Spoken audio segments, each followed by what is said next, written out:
beg you, Baba Mata, will you save me? For the lush of green, the soil remains still dirty. The crops within the harvest plenty, all the stomachs of my children are empty. I beg you, Baba Mata, show us mercy.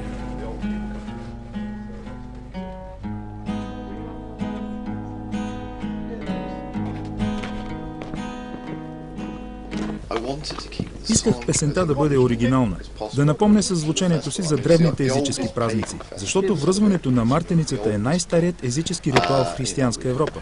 Това са много векове назад.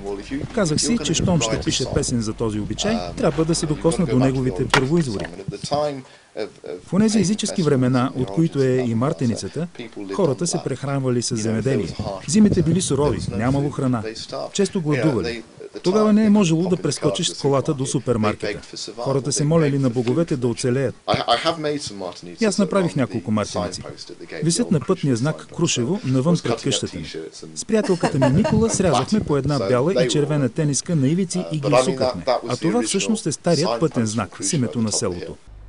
Когато подменяли табелите на селото с нови по стандартите на Европейския съюз, Джонатан се примолил на кмета да му разреши да приюти знака, който иначе щел да бъде изхвърлен и забравен. Тогавашният кмет забравил да каже на селените, че лично той ми е дал знака. Затова се стигна и до разправие. Даже полицията идва. Но накрая знакът ще остана тук. Към пътния знак, мартеницата и всички вещи от миналото, които открил тук, Джонатан се отнесъл с еднакво уважение, защото са история част от живота на много хора. Затова портретите на бащата и сина построили тази къща и до днес висят на стената, сякаш самороднини.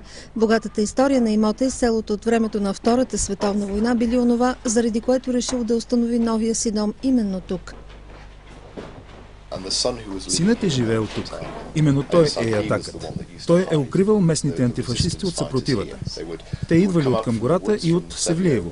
Прескачали оградата и се скривали в плевника. Синът е построил тази, новата къща. Мисля, че е починал тук, през 1986 година. Да, в този дом. Къщата е била празна и необитаема цели 26 години, преди ние да я купим. Открихме какви ли не сувенири от миналото.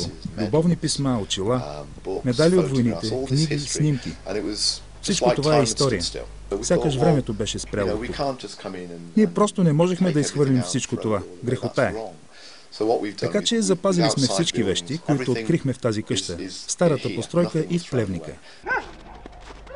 Приятелката на Джонатан, шотландката Никола, която е фотограф, открила в Крушево неизчерпаем източник на прекрасни лица и места за снимки. Харесва ми да снимам хора от селото. Тук се срещат много колоритни персонажи. Обичам да снимам и стари, изоставени къщи. Грабват ме с красотата си, тъй като са празни, запечатали и парченца история, преди да потънат в забрава завинаги.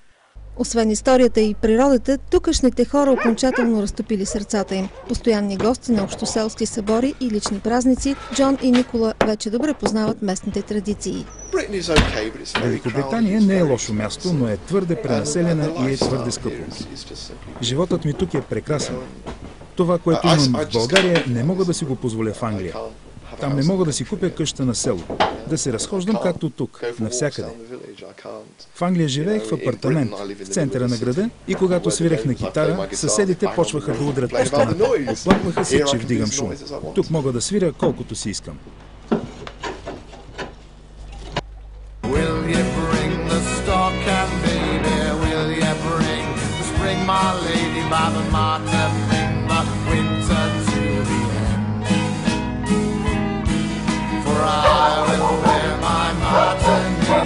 Drive away the wind so